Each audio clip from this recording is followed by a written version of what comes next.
Olá, meu nome é Israel Vitorino e hoje nós vamos falar sobre as crises da Idade Média. Propriamente dito, o século XIV, talvez o século mais turbulento de toda a Idade Média. Antes de falar sobre o século XIV, eu queria fazer um breve passeio na linha temporal, para a gente saber como a gente chegou até aquele momento. É interessante.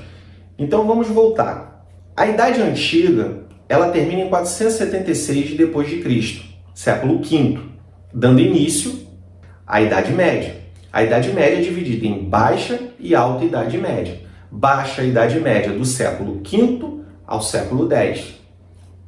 Alta Idade Média do século V ao século X. E do século X ao século XV, nós temos aí a Baixa Idade Média. Então, em 476 d.C., com a queda do Império Romano do Ocidente, lembrando que nessa época o Império Romano era dividido em Império Romano do Oriente e Império Romano do Ocidente, Constantinopla. Com a queda do Império Romano do Ocidente, dado as invasões germânicas, é encontrado em muitos livros invasões bárbaras, mas eram os povos germanos que estavam invadindo o território romano.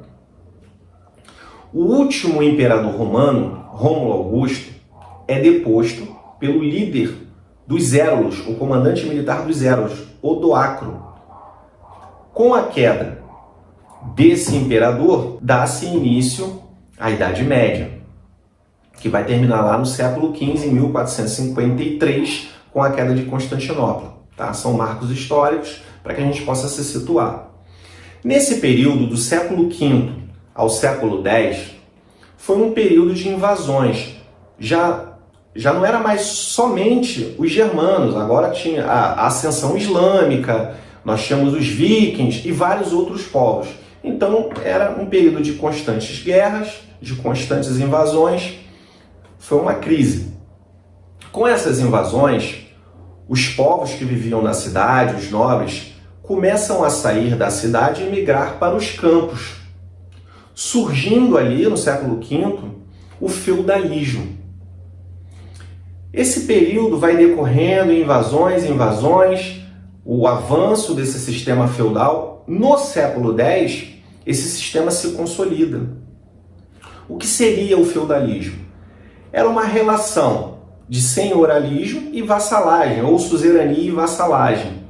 O nobre possuidor de terras tinha as terras, onde vilões, vamos tomar cuidado com essa palavra, vilões são pessoas que viviam em vilas, tá? Os camponeses que viviam na terra desses senhores feudais, através de um juramento, estabeleciam uma relação com ele de suzerania e vassalagem. O suzerano nobre, o vassalo, aquele que trabalhava nas terras desse senhor. Era uma agricultura de subsistência, uma economia de subsistência. Eles plantavam o que eles comiam e trabalhavam também, né, os chamados mansos senhoriais, nas terras do nobre. Então, muitas vezes um nobre era vassalo de outro nobre e todos eram vassalos do rei. Vamos prestar atenção nessa parte.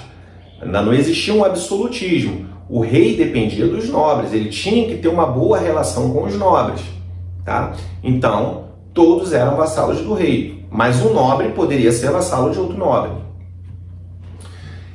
O que acontece? Do século X para o século XI, gozando de estabilidade, com o avanço nas tecnologias de agricultura, o povo da Europa começa a crescer. Se você não tem mais invasões, se você não tem mais guerra, se tudo está estável, a tendência, a agricultura melhora, né, dada os avanços tecnológicos. Então começou a haver o quê? Um problema. Que problema seria esse? Começou a existir muito nobre para pouca terra. Isso começa a gerar conflito. Era uma época em que um soberano, né, um senhor feudal, aqui a título de exemplo, se ele tivesse 3 filhos, era um problema. Por que era um problema? Porque somente o filho primogênito era aquele que herdava as terras. Não era como hoje em dia, que um fica com carro, um fica com a televisão. Não. O que o nobre tinha era a terra. E se ele dividisse essas terras, não era tanta terra assim para que ele pudesse dividir, né? Tinha uma preocupação em manter, né, aquela terra, porque enfraqueceria. Não adiantaria dividir o mesmo feudo para 3 irmãos. Eles não iam conseguir sobreviver. Então isso começa a gerar um conflito interno dentro da Europa. Muito nobre para pouca terra.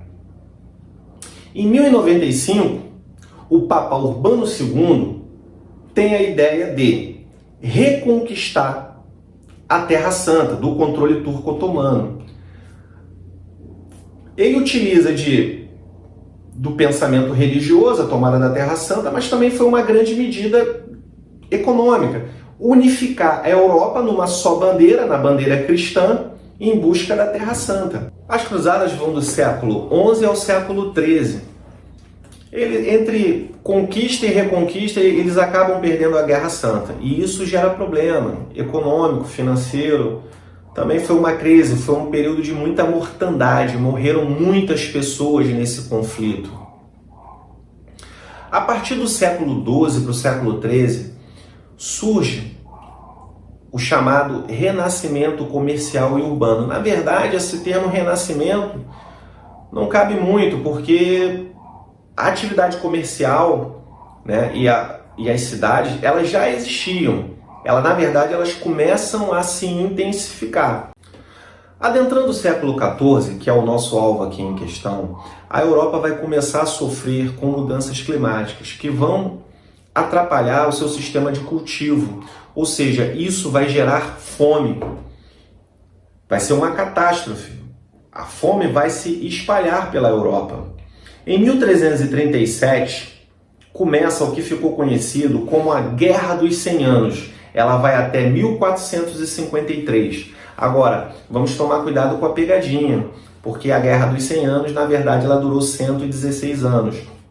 Agora, ela não foi uma guerra ininterrupta. Ela teve várias fases. Mas o que foi a Guerra dos 100 Anos? Em 1328, com a morte de Carlos IV da França, o rei Eduardo III, não havendo um sucessor legítimo para Carlos IV, ele não teve descendentes, o rei Eduardo III da Inglaterra reivindicou o trono, uma vez que ele era neto de Filipe o Belo, ou seja, ele tinha direito ao trono francês. Porém, dada uma lei gálica, uma lei considerada consuetudinária, o que seria uma lei consuetudinária? Uma lei que não está escrita, porém, ela se mantém de forma cultural. Ele foi impedido de assumir o trono. Por quê? Ele era filho de Isabel, filha de Filipe o Belo.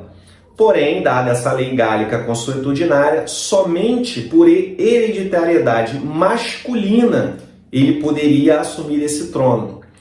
Então, em 1337 surge esse conflito que veio da casa dos Plantagenetas, né, de Eduardo III, em inglês, contra a casa de Valois na França.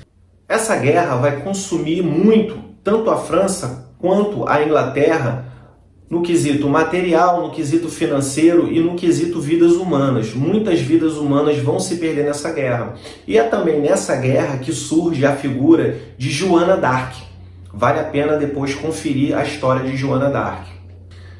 Em 1347, dá-se início à peste negra, ou peste bubônica, dado a bulbos negros escuros que se formavam na pele daqueles que a contraíam. A história entende que essa peste ela chega à Europa através de navios de mercadores italianos e ela vai assolar todo o continente europeu. Estima-se que 1/3 da população europeia morreu em decorrência da peste negra. A peste negra, fora o fato da doença em si já não ser muito boa, ela vai gerar várias consequências. Ou seja, as pessoas vão se isolar com medo de contrair a doença. Vai faltar mão de obra, obviamente, as pessoas estão morrendo, os trabalhos estão parados, as construções estão paradas, isso vai afetar a economia. Muito parecido com o que nós estamos vivendo hoje, graças a Deus, com a diferença do número de mortes, mas afetam uma pandemia, um vírus mortal ou uma bactéria mortal, acaba atrapalhando em vários setores, não só no quesito humano, mas no quesito econômico, que também vai gerar consequências. Temos que lembrar que essa sociedade era uma sociedade teocrática, ou seja, o clero dominava, era uma sociedade que vivia segundo as leis do clero.